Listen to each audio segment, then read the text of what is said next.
জবান খুলেন বলেন আল্লাহু আকবার। আবার আসতে কোন হ্যাঁ আরো করে চিল্লায় বলেন আল্লাহু আকবার। আল্লাহু আকবার বললে শয়তান দূরে যায়, শয়তান দূরে যায়, শয়তান দূরে যায়। আল্লাহু আকবার বললে ঈমান বেড়ে যায়। বলেন আল্লাহু আকবার। আরো করে আল্লাহু আকবার। নারে তাকবীর, নারে তাকবীর। আত্মান মাঝে মধ্যে আল্লাহ বিল্লাহ জোরে কইয়ে ঠিক না? জোরে বলেন আল্লাহু আকবার। এই জোরে আল্লাহর নাম লন না তো, এই কারণে বাতিলদের সাহস বেশি। বিশ্বাস করেন বাতিলদের সাহস বেশি। আপনারা আওয়াজ করেন না, ফুস করা ছেড়ে দিচ্ছে। কোন বীরের কাছে যে মুড়ি দিচ্ছে। তাছাড়া সবাই মিলে যদি আওয়াজ করেন, এই থানার মুসলমানরা যদি আওয়াজ করে, সিলেট বিভাগের মুসলমানরা যদি আওয়াজ করে, বাংলাদেশের 17 কোটি মুসলমান যদি আওয়াজ করে, কার ক্ষমতা আছে নাকি ইমামের কাছে বাজাবে? কোটি জেনে ছিঁড়ে ফেলা যাবে, কোটি জেনে ছিঁড়ে ফেলা যাবে।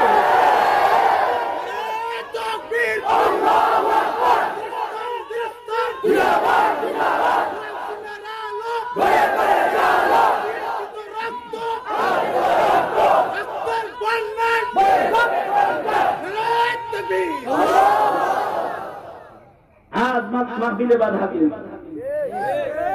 দুঃখ লাগে। এই যে আপনার ঘরে তকবীর দিচ্ছেন না, আগে যে মরণের ওয়াজ করতেছিলেন, এটা অনেকের ভালো লাগতেছিল। কি সুন্দর বয়ান করতেছিল, এটা কি করলো,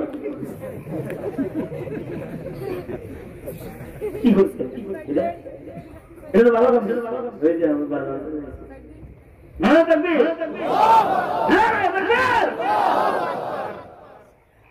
অনেকের আছে, অনেকের আছে। এই যে মতের ওয়াজ করতেছিলাম, এই যে খুব ভালো, কি ফাইন ওয়াজ, কিন্তু আল্লাহু আকবার বলছে যে উত্তেজিত হইছে। অপব্যাখ্যা করবি না, অপব্যাখ্যা করবা না, এটা উত্তেজিত না, এটা মুসলমানের ঈমান। উত্তেজিত না, এটা মুসলমানের ঈমান। এটা কি হিন্দুর দেশ নাকি? এটা তো 17 কোটি মুসলমানের দেশ, এটা শাহজালালের দেশ, শাহ মাসুদের দেশ। এদেশে আল্লাহু আকবারের আওয়াজ তো হবেই, এদেশে তাকবীরের ধ্বনি তো হবেই, এদেশে তাফসীর মাহফিল ওয়াজ মাহফিল তো হবেই। খালি কবরের আযাব হবে নাকি? নাস্তিক মুরতাদের বিরুদ্ধে উচ্চ আওয়াজ হবে। যাদের আওয়াজ ভালো লাগে না, তারা বাবুর দেশে চলে যাও, বাবার দেশে চলে যাও। এই দেশে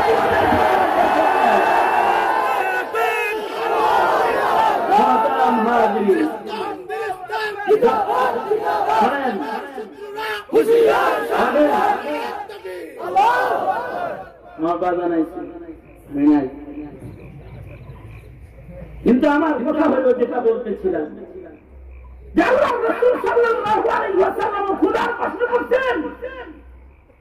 আরাম খালি আরাম কাজ করলেন, দুনিয়ার প্রাচুর্য তাই দেখলেন, কবরে যাইবেন না। কবরে যেহেতু যাইতে হবে, তার একটা প্রস্তুতি আছে না নাই? ওই প্রস্তুতি নিতে হবে, আর ওই প্রস্তুতি নেওয়ার মাধ্যমেই আমাদের সফলতা। আর আমাদের দেশের এই যে ওয়াজ মাহফিলগুলো আছে, এখানে জঙ্গিবাদ শিক্ষা দেওয়া হয় না, পিস্তলের বাদ টানা শিখানো হয় না, মৎখরকে মদ খাওয়া শিখানো হয় না, গাঁজাখোরকে গাঁজা খাওয়া শিখানো হয় না। এখানে বেপর্দাকে পর্দাশীল বানানোর মেহনত করা হয়, গাঁজাখোরকে গাঁজা ছাড়ানোর মেহনত করা হয়, মৎখরকে মদ ছাড়ানোর মেহনত করা হয়। এদেশের উলামায়ে কেরাম জাতির দিল ঝাড়ু দেয়, দিল ঝাড়ু দেয়, দিলের ময়লা সাফ করে জাতিকে মরণের কথা স্মরণ করায়। এই ওয়াজ মাহফিল যদি এই দেশে বাধার শিকার হয়, এর চেয়ে দুঃখ আর নাই। আমি বারবার হেফাজতে ইসলাম তথা উলামায়ে কেরাম কর্মসূচি দিতে প্রয়োজনে এদেশের কোন মাহফিলে বাধা দেওয়া হলে তার ভাঙা জবাব দেওয়া হবে, তৈয়ার থাকবে তো ইনশাআল্লাহ। হ্যাঁ, যুবশক্তি তৈয়ার থাকবে তো ইনশাআল্লাহ।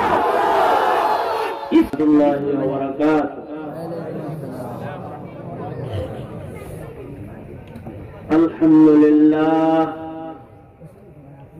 الحمد لله وكفى وسلام على عباده الذين اصطفى أما بعد فأعوذ بالله من الشيطان الرجيم بسم الله الرحمن الرحيم ألهاكم التكاثر حتى زرتم المقابر كلا سوف تعلمون ثم كلا سوف تعلمون كلا لو تعلمون علم اليقين لترون الجحيم ثم لترونها عين اليقين ثم لتسألن يومئذ عن النعيم وقال النبي صلى الله عليه وسلم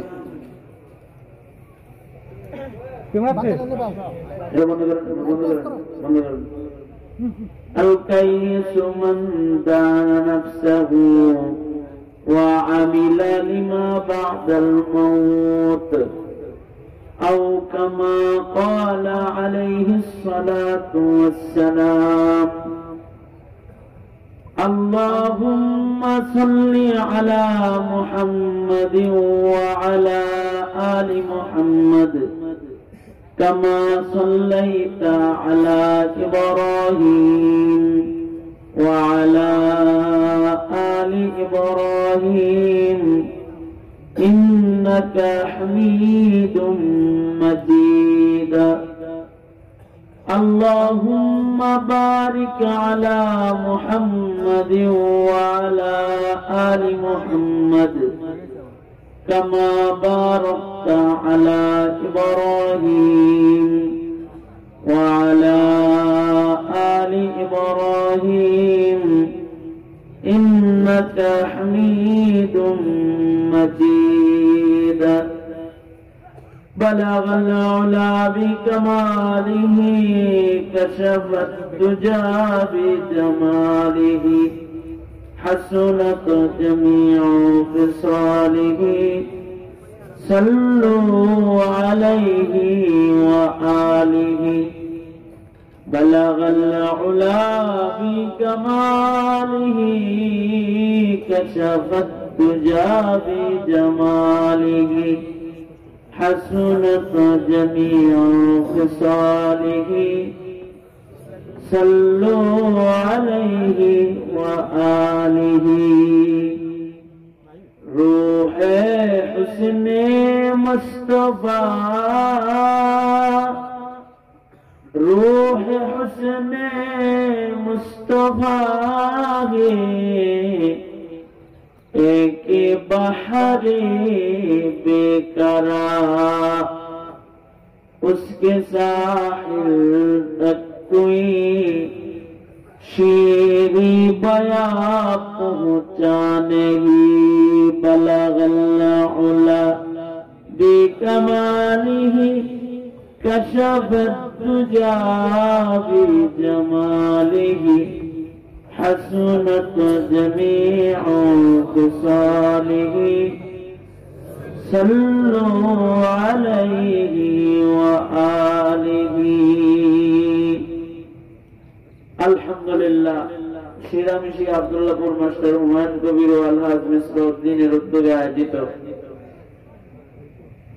মুর্দেগামদের রূহের মাগফিরাত কামনায় অষ্টম বার্ষিক তাফসীরুল কোরআন মাহফিল মাহফিলের মোহতারাম সাদার মোহতারাম সভাপতি উপস্থিত হযরত বুজুর্গ উলামায়ে কেরাম সম্মুখপানে সমাবেত দ্বীন প্রিয় ইসলাম প্রিয় দিনদার ইমানদার মুমিন মুসলমান ভাইরা বুড়া বাবারা যুবক ভাইরা পর্দার আড়ালের মা বোনেরা বিশ্বজগতের মালিক বিশ্ব প্রতিপালকের বিশ্ব দরবারে কালিমাত শুকর যে মহান রব্বুল আলামিন দয়া করে মায়া করে ভালোবেসে রহমতি বরকতি জান্নাতের টুকরা বাগানে উম্মতের উলামাদের সোহবতে আমাদেরকে আল্লাহ তাআলা দ্বীনি নসিহতের মজলিসে একত্রিত হওয়ার তৌফিক দান করেছেন এজন্য মালিকের দরবারে শুকর গুজার হই, শুকরিয়া আদায় করি, কালিমাতু শুকর পড়ি, জবান খুলে মুহাব্বতের সাথে বলুন আলহামদুলিল্লাহ। যোগ্য বুজুর্গদের গুরুত্বপূর্ণ নসিহত আপনারা এ পর্যন্ত শ্রবণ করেছেন। আমার পরে আমার উস্তাদ মুহতারাম শাইখুত তাফসীর হযরতুল আল্লাম আল্লামা খুরশিদ আলম কাসেমী দামাত বরকাতুহুল আলিয়া, আমার পিতৃতুল্য মুরব্বী হযরত উপস্থিত হয়ে গেছেন, হযরত আছেন। আর আমার পূর্বেও আমার মুরব্বীরা আপনাদের সামনে আলোচনা করেছেন। আমাদের মেসবাহ ভাই এই মাহফিলটাকে কেন্দ্র করেই সামনে রেখে তিনি সফর করেছেন। এই সময় সফর করা কঠিন, ঝুঁকি নিয়ে সফর করেছেন, দেশে চলে আসছেন। মা ইন্তেকাল করেছেন গত বছর মাহফিলের সময়, ওনার মা জীবিত ছিলেন, কিন্তু আজকে মাহফিল হচ্ছে কিন্তু ওনার মা তো নাই। ওনার মরহুম আত্মীয় স্বজন, মা বাপ, আপনজন যারা কবরে চলে গেছে তাদের জন্য আজকে বিশেষ দোয়া। এ কারণে মুরব্বী ওলামা হুজরাতদেরকে একত্রিত করেছেন। এই সময়ে আমরা যে এই শত বাধার ভেতর দিয়ে এই গুরুত্বপূর্ণ বৈঠকে আমরা একত্রিত হতে পেরেছি, আল্লাহ পাকের একটা মেহেরবানি, আল্লাহ পাকের বিশেষ রহমত। আল্লাহ তাআলা আমাদের একত্রিত হওয়া, আমাদের বৈঠককে কবুল মঞ্জুর করুক। আপনারা বলুন আমিন, আওয়াজ করে বলেন আমিন। করোনা আতঙ্ক সারা দেশে না, সারা দুনিয়াতে চলছে, শুধু বাংলাদেশে না। করোনায় যাদেরকে আক্রমণ করতেছে তারা ঝুঁকির মুখে পড়ে যাইতেছে। সে কারণে করোনার অপর নাম মৌত। করোনা হলো মরণের মতো নাকি, এটা যারে ধরে তার যেন মৃত্যুর সাথে মোলাকাত হয়ে যায়, এমন দুর্বিষহ একটা হালাত। এখনো ওয়ার্ল্ডের বিভিন্ন জায়গায় এক এক দিন 2000-1500 মানুষ ইন্তেকাল করতেছে, কোন কোন জায়গায় আরো বেশি অতিক্রম করতেছে। আমাদের পাশের দেশ ভারতের অবস্থা খারাপ, ব্রিটেনের অবস্থা খারাপ। ফ্রান্সে যেখান থেকে সফর করে আমাদের দেশে আসছেন, ফ্রান্সে আবার লকডাউন দিয়েছে। মানুষের অবস্থা এক দুর্বিষহ হালাত সারা দুনিয়াতে। করোনা আতঙ্কে, করোনার আক্রমণে মানুষের এক বেহাল অবস্থা। এই যে বেহাল অবস্থাটা, এইটা কিন্তু আল্লাহ পাকের পক্ষ থেকে। আমাদের মহামারী, আমাদের মুসিবত, যা কিছু আমাদের সামনে আসে এগুলো সব আমাদের পাপের ফসল, আমাদের নিজ হাতে কামাই। আমাদের গুনাহের কারণে আমাদের যত পেরেশানি। যাহারাল ফাসাদু ফিল বাররি ওয়াল বাহরি বিমা কাসাবাত আইদিন নাস। সুতরাং আমাদের সকলের তওবার জরুরত। সবাই মিলে আল্লাহ পাকের কাছে এই মুহূর্তে মাগফিরাত কামনা করা দরকার, নাজাত কামনা করা দরকার। কারণ এই সব আল্লাহর পক্ষ থেকে। একটা কথা মনে রাখতে হবে, মৃত্যুর থেকে বাঁচার জন্য, করোনার থেকে বাঁচার জন্য মাস্ক ব্যবহার করলেই কাম হয়, স্যানিটাইজার ব্যবহার করলেই কাম হয় না, করতে হয় ব্যবহার সুন্নাহ। কিন্তু এটার ভেতরে মুক্তি না, মুক্তি আল্লাহ পাকের কাছ থেকে নিতে হবে। যদি এই চিকিৎসা প্রযুক্তি ব্যবহারের মাধ্যমে যদি বাঁচা সম্ভব হইত, এতেই যদি মুক্তি থাকতো, তাহলে উন্নত দেশগুলোতে এত ক্ষতি হইত না। আমরুল্লাহ এসে গেলে কোন অবস্থাতেই আল্লাহ পাকের নির্দেশ থেকে আর বাঁচার উপায় থাকে না। অবশ্য পৃথিবীর অন্যান্য দেশে যা ক্ষতি হয়েছে সেই তুলনায় আমার দেশ বাংলাদেশ ঘনবসতির দেশ, হেফাজত করেছেন আল্লাহ। যে ক্ষতি আমার দেশে হয়েছে কিন্তু তুলনামূলক কম। এই যে কম ক্ষতি হয়েছে, এটাও আল্লাহ পাকের বিশেষ রহমত। এটা বাংলাদেশের মুসলমানদের ইবাদত বন্দেগী, উলামা হযরতদের রোনাজারি, বাংলাদেশের মাদ্রাসাগুলোর কোরআন শরীফের তিলাওয়াত, দোয়া, আল্লাহ পাকের রহমত আমাদেরকে আল্লাহ তাআলা দান করেছেন। তাছাড়া আমাদের দেশে বহির্বিশ্বে যেভাবে অ্যাটাক করেছে ওরকম অ্যাটাক হলে আমাদের দেশ থেকে আতঙ্কে বিদেশিরা তাদের ফরেনার নিয়ে গেছে, 24 ঘন্টার ভিতরে লেগে গেছে। কিন্তু আমাদের দেশে আল্লাহ পাক আমাদের রহমত করেছেন, নুসরত করেছেন। আমাদের দেশে উলামা হযরতরা প্রতিনিয়ত মাদ্রাসায় দোয়ার আমল জারি রেখেছেন। মাসুম বাচ্চারা ভোর রাত্রিতে কোরআন পড়ে দোয়া করে। এটা আমরা শুধু না, আমাদের দেশের সরকারও এটা বুঝে, যে কারণে এখনো পর্যন্ত স্কুল কলেজগুলো বন্ধ থাকলেও মাদ্রাসা প্রধানমন্ত্রী খুলে দিয়েছেন। কারণ প্রধানমন্ত্রীও জানেন দোয়া মুক্তির মহৌষধ, দোয়ার মাধ্যমে আল্লাহ পাকের কাছ থেকে নাজাত পাওয়া সম্ভব। এখনো স্কুল কলেজ বন্ধ, কিন্তু মাদ্রাসা খুলে দেওয়া হয়েছে, মাদ্রাসা চলছে, দোয়া হইতেছে। হাত্তা কি এই যে মাহফিলে প্রতি রাত্রিতে হাজার হাজার মানুষ দোয়া করতেছে, আল্লাহ পাকের কাছে আশ্রয় কামনা করতেছে। আল্লাহ পাকের মদদ রহমত আমাদের জন্য শামিল হাল হয়েছে, আমরা নিরাপদে আছি। শুকর করুন আলহামদুলিল্লাহ। এটা ভুলে যাওয়া যাবে না, এটা গুরুত্বের সাথে আল্লাহ পাকের আশ্রয় কামনা করতে হবে। কারণ মরণ যদি আল্লাহ তাআলা দেন, মরণ থেকে পালাইবার যোগ্যতা কিন্তু আমাদের নাই। কার মরণ কখন আসবে এটাও কারোর জানা নাই। কার মরণ কখন হবে এটা কে জানেন? আওয়াজ করে বলেন, কে জানেন? একমাত্র জানেন আল্লাহ। আল্লাহ তাআলাই জানেন কার মরণ কখন হবে। মরণ থেকে যদি বাঁচা সম্ভব হইত নিজের শক্তিতে, তাহলে শক্তি প্রয়োগ করে রাজা বাদশারা বাঁচত। যদি অর্থের দ্বারায় হায়াত নবায়ন হইত, তাহলে টাকার দ্বারায় অনেকে নিজের হায়াত কিনত। এটা আল্লাহ পাকের দান, নিয়ামত। এইটা আল্লাহ পাক যাকে যতটুকু দান করেছেন ততটুকুনি সে পেয়েছে। কেউ জানে না কার মরণ কখন হবে, কোন সময় তারা হায়াত করে। মেজবাবের আম্মা মারা গেল, উনি জানতো যে ওনার মা এই সময় মারা যাবে, দেশে থাকতো না, জানে না কার মরণ কখন হবে, কারণ জানা নাই। এই জন্য মরণের আগে ভালো কাজ করা, যেই কাজগুলা মৃত্যুর পরে উপকার দিবে।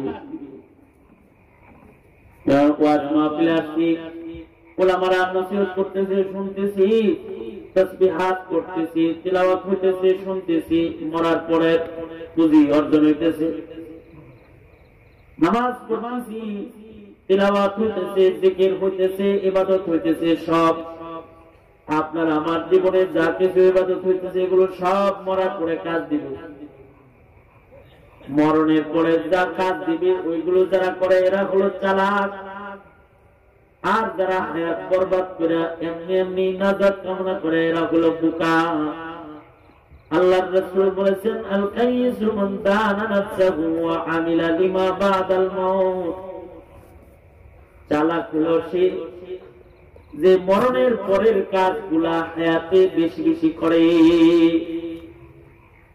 অনেকে মনে মনে কল্পনা করে যে আমার তো বয়স কম, আর কয়েকদিন পরে মরার পরে কাম করব, আর কয়েকদিন পরে ভালো হয়ে যাব। কার মরণ কখন হবে এটা জানা নাই। বহু যুবক মরতেছে, বহু কিশোর, বহু শিশুর মৃত্যু হয়ে যাইতেছে, আবার বহু বৃদ্ধ মানুষ বেঁচে আছে। এজন্য হায়াত থাকতে এটার কদরদানি করা।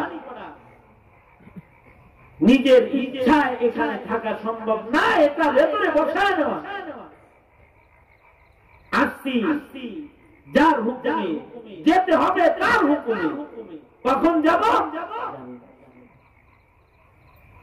কিছু জিনিস আছে আল্লাহ ছাড়া আর কেউ জানে না, তার ভিতরে একটা হলো মরণ কার কখন, এটা কেউ জানে না। একমাত্র এই খবর আল্লাহর কাছে।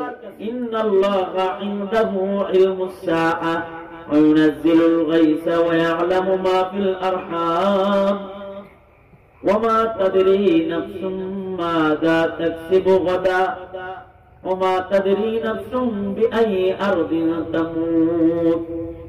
কে কখন মারা যাবে, কোন জায়গায় কার মরণ হবে জানা নাই, কখন মরণ হবে তাও জানি না। তবে এতটুকু কনফার্ম, যখন মরণ এসে যাবে কোন কিছুর দ্বারা মরণ থেকে বাঁচা সম্ভব হবে না। এ কারণে স্যানিটাইজার আর মাস্কের উপরে নির্ভরশীল না হয়ে ইবাদতের উপরে নির্ভরশীল হই। ইবাদত করি আল্লাহর উপরে, তার উপরে। অনেক আছে আতঙ্কের সময় মাস্ক ব্যবহার করে নামাজ পড়ে। আপনাদের এলাকায় নাই, অন্যান্য এলাকায় আছে, তাই না? হ্যান্ড স্যানিটাইজার ব্যবহার করে কিন্তু অজু করে না। আছে না? অজু করে দেখে না, সেজদা দিয়ে দেখে না। টিকা নিতেছে, টিকা আসছে না, টিকা নিতেছে, মগার ভেতরে ঔষধ ঢুকাইতেছে দেহ রক্ষা, ইমান ভেতরে ঢুকায় না, নাজাত পাওয়া যায়। ইমান বরবাদ করতেছে কিন্তু দেহ রক্ষার টিকার জন্য পেরেশান হয়ে গেছে। আছে না নাই? চালাক এরা, চালাক। মরার পরে নাজাতের ফিকির করুন, নাজাতের ফিকির। অনেকদিন বাঁচবেন এই দান্দা করে, টিকার দান্দা করে লাভ নাই। টিকা কি পরিমাণ আছে তা তো জানা নেই। ভালো ভালো গুলা সব নেতারা নিয়ে 2 নম্বর দাম দেয়, তাহলে ইন্ডিয়াতে দেখছেন টিকা দিয়া আরো করছে। মরণ আল্লাহ পাকের হাতে। আল্লাহ যখন পাঠাইবেন তখন এসেই যাবে। তবে এর আগে আমাদের কাজ করা দরকার, মেহনত করা দরকার। কারণ মরণ আয়া পড়লে আজরাইল কারণ যায় না। আইসা পড়লে আজরাইল কারণ কথা বিদায় দিবে না, কোন নবীর কাছ থেকে বিদায় নেয়। মুসা আলাইহিস সালামের মতো পয়গম্বর, অথবা হযরত সুলাইমান, অথবা যুলকারনাইন, ওনারাও পাতাল দিকে চেষ্টা করছেন দুনিয়াতে বেশি দিন থাকার জন্য, ইচ্ছা করছেন। পয়গম্বর মুসা আলাইহিস সালামের কাছে আজরাইল আইসা করে আজরাইল মারছে, এমন থাপ্পড় দিয়েছেন যে চোখ খুলে গেছে। পয়গম্বর আল্লাহর কাছে যায়, আল্লাহ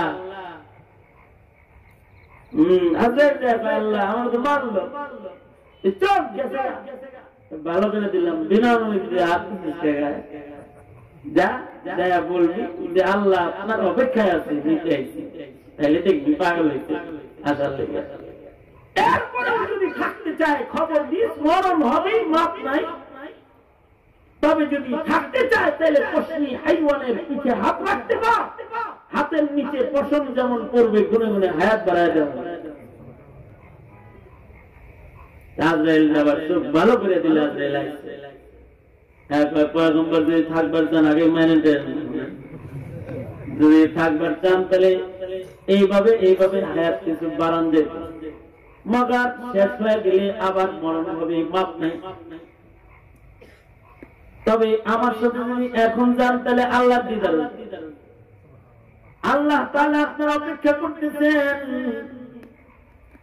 পয়গম্বরকে যখন বলছে যে আল্লাহ অপেক্ষা করতেছেন, পয়গম্বর তো পাগল হয়ে গেছে, তাড়াতাড়ি। কারণ কি? কারণ হলো কালিমুল্লাহ তো আল্লাহর সাথে খালি কথা কয়, দেখার লেগে এমনি পাগল। যার সাথে কথা বেশি হয়ে যায় তার সাথে প্রেম বেড়ে যায়, প্রেম বেড়ে গেলে তার মুলাকাত হৃদয়ের চাহিদা হয়ে যায়। আমার পরিচিত একজন বিয়ে করছে কালাম, গেলাম তোমার খালাম্মা কইল বোটা নাকি বেঁচে বেঁচে এরকম মিস কল মানে মিস কল একটা আইসি ব্যাক করছি, পরে কচি কণ্ঠ দিনে রাইতে খালি আলাপ করি আর খালি ভিতরে খালি বাড়ে জ্বলন বাড়ে আলাপ প্রেম বেড়ে গেল, দেখার লেগে পাগল হয়ে গেল। বেডি তো চালাক, আমি তাতে দেখতে চাই, দেখা দিতে চাই, পরে দেখা দিতে পারি, কাজ নেই কি করবো, ভিতরে চালান চালা পরে কাজে অফিসে আইতে বলছি। কিন্তু প্রথম দিন তো যাও মহব্বতে দেখছিলাম কিছু ভালো লাগছিল, পরে তো দেখি কামড়া বেশি এটা ভালো হইছে।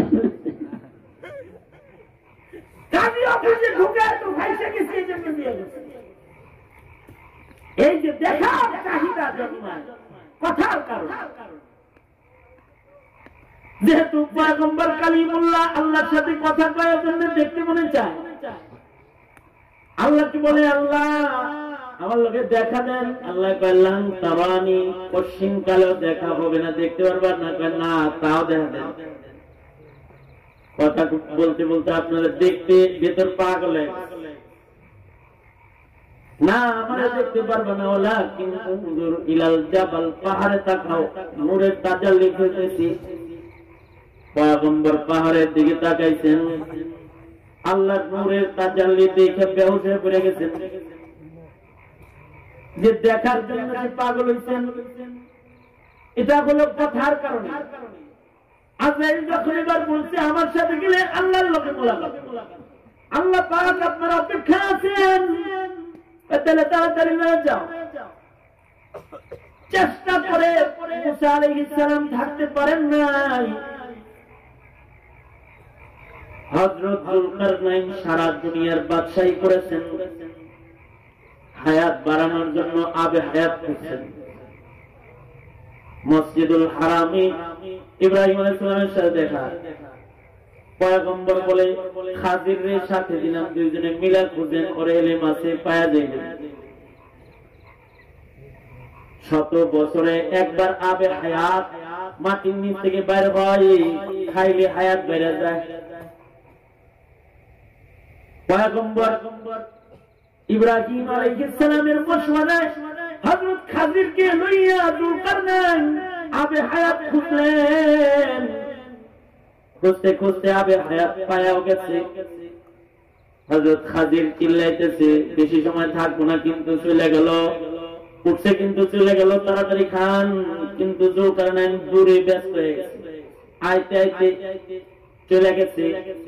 যখন আবে হায়াত মাটির নিচে আবার চলে যেতেছে, ইলা বাযুন মিনাল উলামা, হযরত খাজির এক কিলো খায়ালাইছে।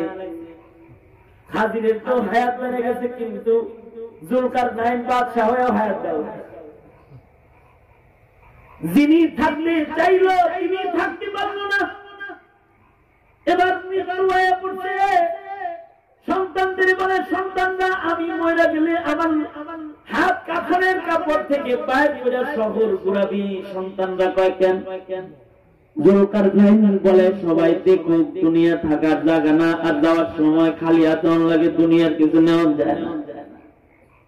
যে দুনিয়ার কারণে মানুষ আল্লাহ থেকে বিমুখ। আল্লাহুমুত তাকাসুর হাত্তা যুরতুমুল মাকাবির। এই দুনিয়া দুনিয়া করতে করতে মানুষ কবরে যায়। এই দুনিয়ার কারণে হালাক হয়ে যায়, আখিরাত ভুলে যায়, ইবাদত ভুলে যায়, প্রাচুর্যতা দুনিয়ার ধন দৌলতের দিকে খেয়াল যায়, আল্লাহ বিল্লাহ ভুলে যায়, কবরের কথা ভুলে যায়। বলতে বলতে কবরে চলে যায়।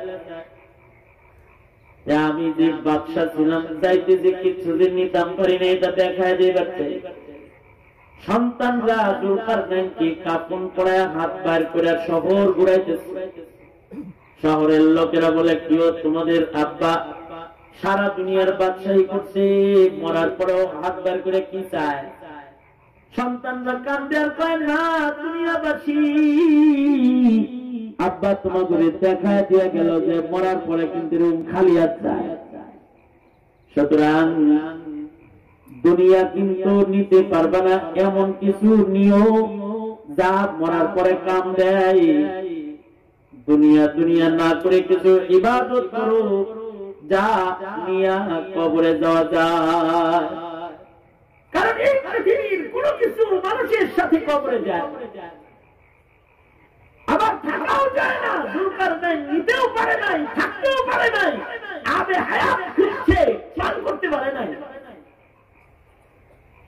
সুলাইমান আলাইহিস সালাম আজব বাদশা ছিলেন, ক্ষমতা দিয়ে হায়াত বাড়াইতে পারেন নাই।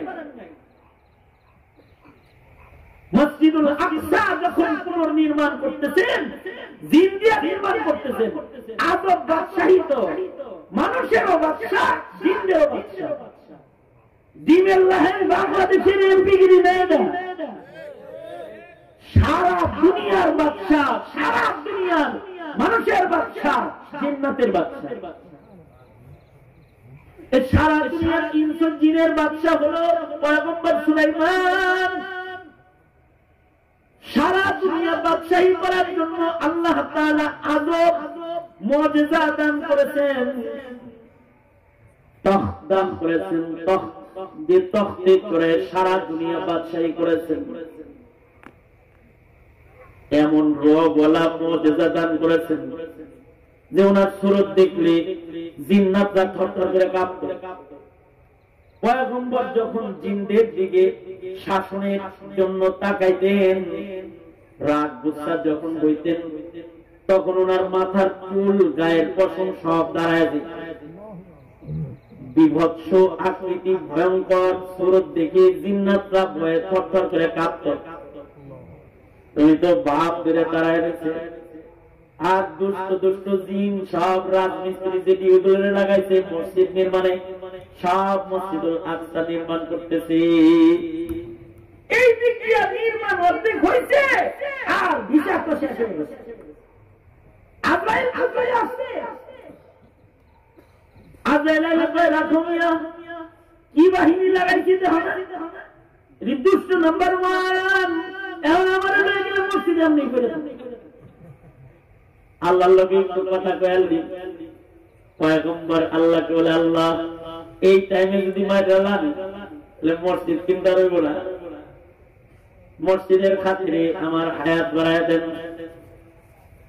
কিন্তু আল্লাহর পক্ষ থেকে নির্দেশ না, হায়াত বরাদ্দ যা ছিল শেষ। ওই যে ইদা জাআ আজালুহুম লা ইস্তাখিরুনা সাআতাও ওয়া লা ইস্তাকদিমুন। মরণ এসে গেলে আর থাকা যাবে না। সুলাইমান আলাইহিস সালাতু ওয়াস সালাম থাকতে পারেন নাই, তবে মসজিদ বাইতুল্লাহ কিবলা নির্মাণ হইতেছে, এটা সম্পূর্ণ যেহেতু করতে হবে, তোমার মার মুঠিকে কিন্তু দাঁড় করায় রাখবে। এমনকি রূপ বাইর হওয়ার পরেও তোমার চুলগুলা দাঁড়ায় থাকবে। জিন্নাতরা ইনসু জিন কেউ তোমার কাছে ভয়ে সব দূরে থাকবো, আর মসজিদের কাম চলতে থাকবো। দেখলে মনে হইল জীবিতই আছে, কিন্তু আসলে তুমি মরা। এটা তোমার মুজিজা। মসজিদ নির্মাণ হবে, জিন্নাতরা ভাগ্যা যাবে না, এই ব্যবস্থা করা হবে। সময় মতো পয়গম্বরের মৃত্যু হয়ে গেল, কিন্তু পয়গম্বর দাঁড়ায় রইলেন। আল্লাহ পাক পয়গম্বরকে লাশ বার করে চুলগুলা ঘরায় ঘরায় রয়েছে, জিন্নাতরা ভয়ে সব কাম করতেছে। মসজিদের নির্মাণ কাজও শেষ।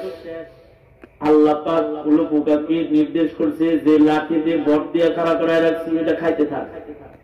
একদিক দিয়ে মসজিদ শেষ হয়েছে, আর একদিক দিয়ে লাঠি খাওয়া শেষ হয়েছে। মসজিদের নির্মাণও শেষ, পয়গম্বরের দেহ মাটিতে পড়ে গেছে। জিন্নাতরা দৌড়েছে, হায় হায় আমাকে বাদশা পড়ে গেছে। ডাক্তার জিন কাছে এসে দেখে নাই। কিরে ভাই, প্যাথোলজিক টেস্টে যা কয় আজকে মরছে না, তুই তো অনেক আগে মরছে। হায় হায়, তাহলে কাম করছি ধরে এমনি মরছে তো আগে, কাম তো করছি এমনি। আল্লাহ পাক তার বাইতুল্লাহকে নির্মাণ করেছেন, কিন্তু হায়াত কিন্তু বাড়ান নাই। যেটুকুন হায়াত ওইটুকুনি বরাদ্দ রয়েছে, বাদশাহী দিয়া হায়াত নবায়ন সম্ভব হয় নাই।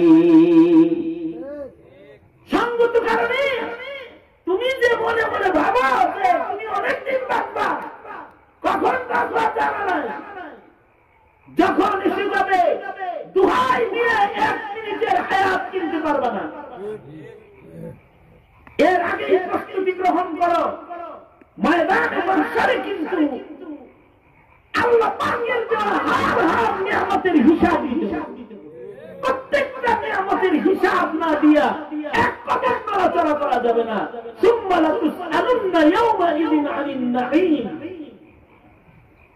আমাদেরকে জিজ্ঞাসা করা হবে আল্লাহ প্রদত্ত সকল নিয়ামত সম্পর্কে, কোন নিয়ামতের ব্যবহার আমরা কিভাবে করেছি।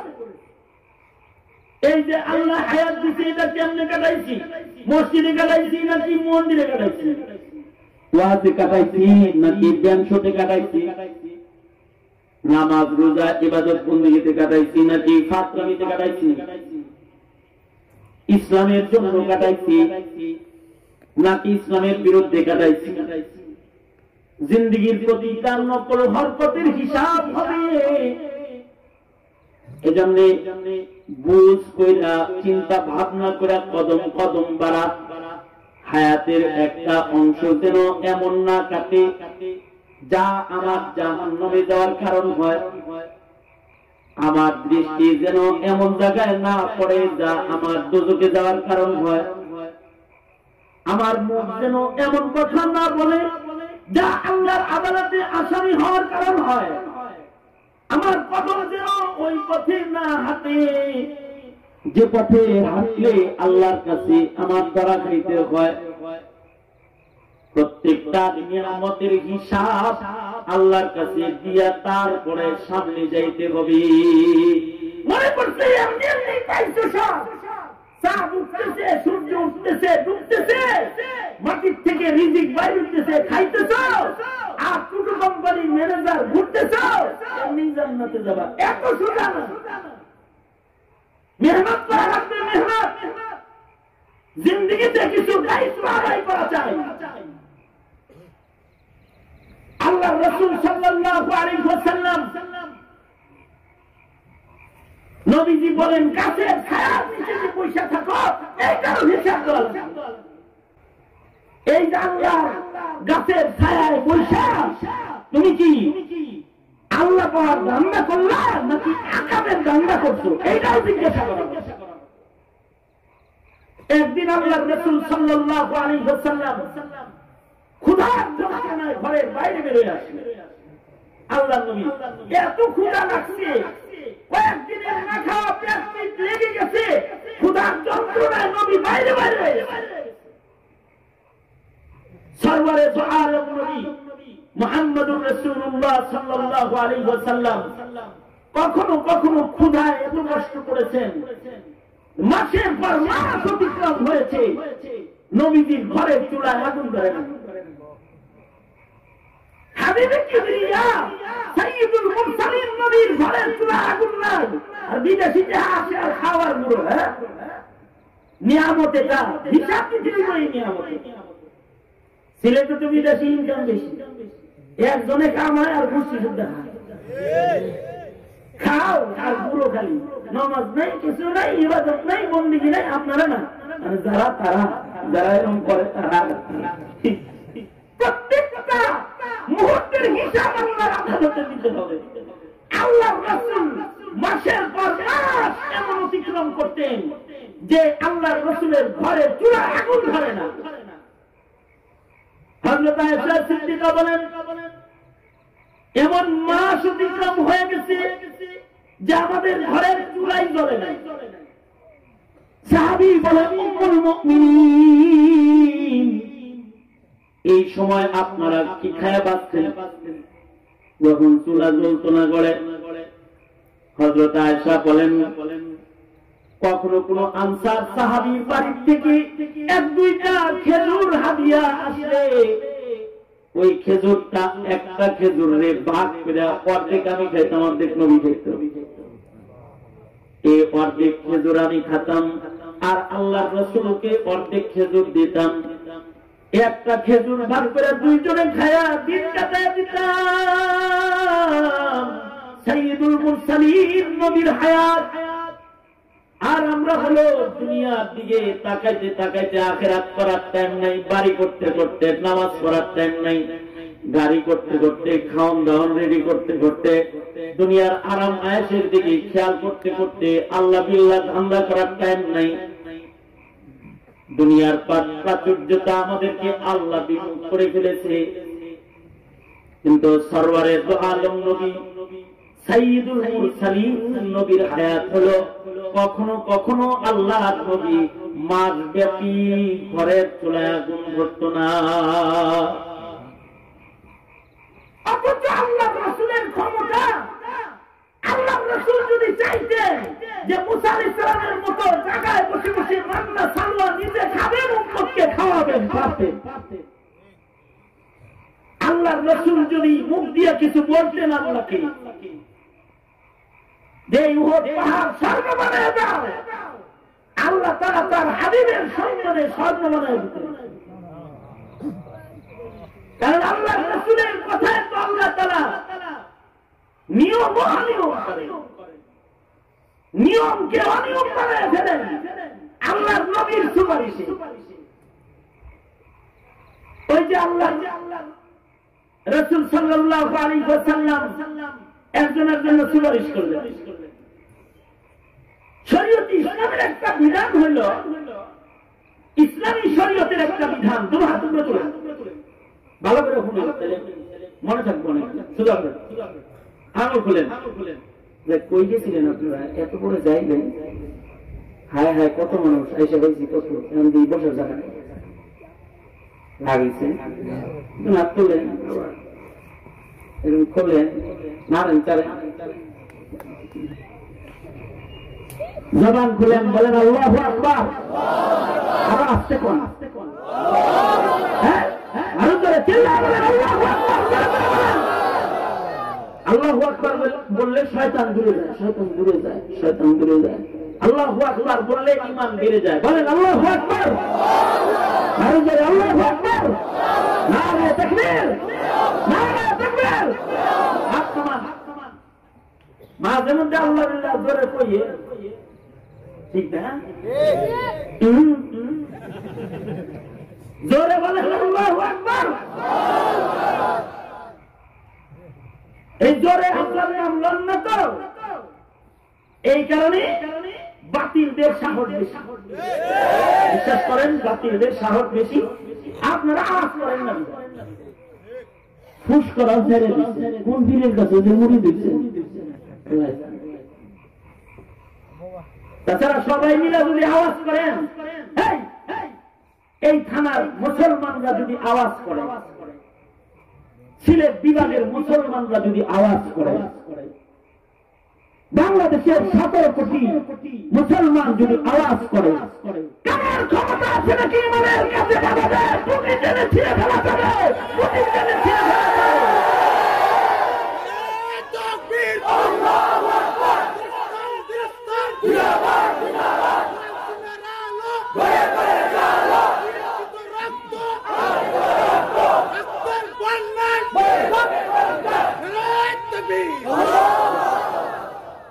আজ মাহফিলে বাধা দিল, দুঃখ লাগে। এই যে আমি আপনার তকবীর দিচ্ছেন না, আগে যে মরণের ওয়াজ করতেছিলাম, এটা অনেকের ভালো লাগতেছিল, কি সুন্দর বয়ান করতেছিল, এটা কি করলো, কি হচ্ছে, এটা ভালো কথা হয়ে যায়। আমার ভালো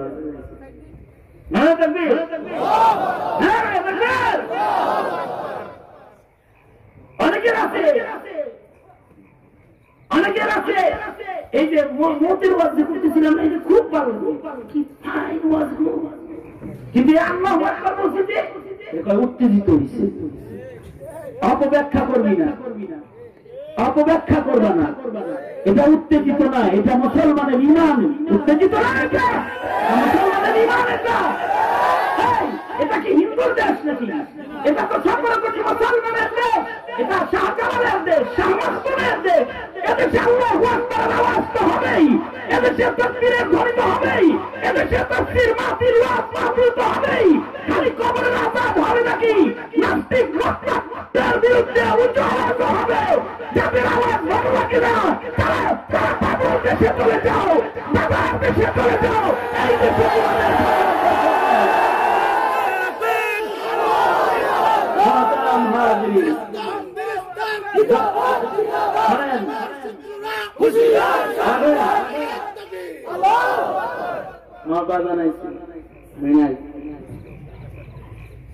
কিন্তু আমার কথা হলো যেটা বলতেছিলাম, আল্লাহ রাসূল সাল্লাল্লাহু আলাইহি ওয়াসাল্লাম খোদার প্রশ্ন করছেন, আরাম খালি আরামই কাজ করলেন, দুনিয়ার প্রাচুর্য তাই দেখলেন, কবরে যাইবেন না?